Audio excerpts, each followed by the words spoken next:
की एवढी गर्दी कशाची आहे हे माहिती आहे का? तर हे सगळेच्या सगळे लोक भारत पाकिस्तानमध्ये चालू असलेल्या तणावपूर्ण वातावरणात देशाच्या सेवेसाठी हजर आहेत. तर चंदीगड प्रशासनानं शहरातील सर्व 18 वर्षांच्या वरच्या लोकांना सिव्हिल डिफेन्स व्हॉलेंटियर्स म्हणजेच नागरी संरक्षण स्वयंसेवक बनण्यासाठी एनरोलमेंट करण्याची विनंती केली होती आणि यासाठी जमलेली ही प्रचंड गर्दी आहे. चंदीगडमधल्या टागोर थिएटरमध्ये ट्रेनिंगसाठी झालेली ही गर्दी. आणि हो, आपल्या देशासाठी भारतीय वेळ आली तर काहीही करू शकतात हे चंदीगडनं दाखवून दिलं आहे. कारण सिव्हिल डिफेन्स व्हॉलेंटियरसाठी हजारोनं रांगा लागल्या आहेत.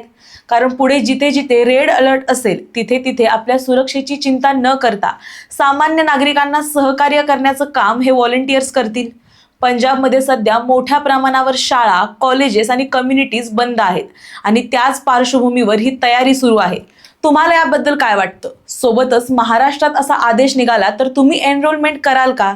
हे आम्हाला कमेंटमध्ये नक्की सांगा. धन्यवाद.